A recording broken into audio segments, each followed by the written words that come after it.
అత్తయ్య వాళ్ళ ఇంట్లో నెక్స్ట్ డే అనమాట.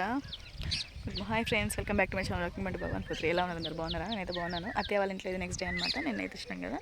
నెక్స్ట్ డే రోజు అయితే మార్నింగ్ ఇప్పుడు 7:30 అవుతుంది. ఇంకా లేవలేదు, ఎండ రాలేదు, మంచిగా కూల్గా ఉంది. ఇక్కడైతే మొత్తం చూస్తున్నారు కదా, బ్యాక్ సైడ్ అంతా పొలాలు. ఇవ్వండి ఇల్లు, అక్కడ కారు ఆయన బ్రష్ చేస్తున్నారు. బ్రష్లు తీసుకురావడం మర్చిపోయినాము, వేప పుల్లతో బ్రష్ చేస్తున్నారు. ఇక్కడ అత్తయ్య వాళ్ళ ఇంటికి వచ్చినాం కదా. ఇక్కడ ఈ సమ్మర్లో పికాక్స్ చాలా వస్తాయి. మీకు చూపిస్తా. పికాక్ ఒకటి పెద్దది, అదిగోండి కనిపిస్తుంది ఆ పికాక్. అదిగోండి నడుచుకుంటూ వెళ్తుంది. చాలా పికాక్స్ వస్తాయి అత్తమ్మ వాళ్ళ ఇంటి దగ్గర. కనిపిస్తుందా మీకు? అదిగోండి అక్కడ తింటుంది, ఎంత పెద్ద ఉందో. ఇదిగోండి ఇక్కడ అత్తమ్మ వాళ్ళ ఇంటి దగ్గర పికాక్స్ చాలా అంటే చాలా వస్తాయి.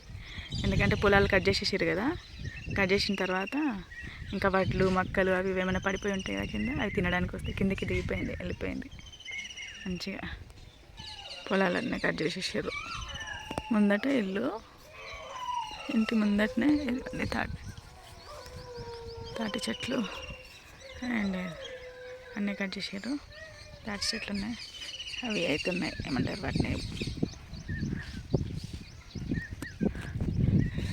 ఇదిగోండి ముందట ఇల్లు. ఈ ఇల్లు చూసిగా, ఇల్లు ముందటనే పొలాలు ఉంటాయి. మీకు చాలా వీడియోలో చూపించిన. ఇదిగోండి తాటి చెట్లు, కళ్ళు ఆల్రెడీ ఏమంటారు వాటిని, ముంజకాయలు అంటారు కదా, అవి అయితే అవుతున్నాయి. అదిగోండి చాలా ముంజకాయలు ఉన్నాయి. చెట్టుకి చూస్తున్నారా, కనిపిస్తుందా ఎన్ని ముంజకాయలు ఉన్నాయో? చూడండి ముంజకాయలు చాలా అవుతున్నాయి.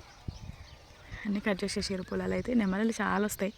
ఇప్పుడు ఒకటి వచ్చింది, అది అటు వెళ్ళిపోయింది. ఆ దగ్గరికి అక్కడికి వచ్చింది, వెళ్ళిపోయింది అటు. ఇంకా తర్వాత ఇటు సైడ్ అయితే కొబ్బరి చెట్లు. మీరు చాలా వీడియోలు చూసుంటారు కొబ్బరి చెట్లు. వరి కట్ చేయించిన తర్వాత ఇదిగోండి మొత్తం చుట్టిచ్చి పెట్టారు. ఇంకా జమ చేయలేదు, మొత్తం వరి కట్ చేసేసారు. 1 month బ్యాక్ వచ్చినప్పుడు మా మరిది పెళ్ళి, మా మరిది పాప బర్త్డేకి వచ్చినప్పుడు ఇదంతా ఇంకా అప్పటి కట్ చేయలేదు. ఇప్పుడు కట్ చేసేసారు, సమ్మర్ కదా, ఇంకా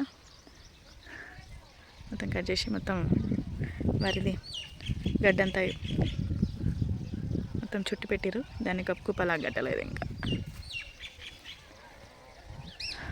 చింత చెట్టు, మొత్తం చింతకాయలన్నీ ఆల్రెడీ రాలగొట్టి నాకు పంపించారు. అమ్మ వాళ్ళ ఇంటికి పంపించాను నేను అది కొట్టడానికైతే.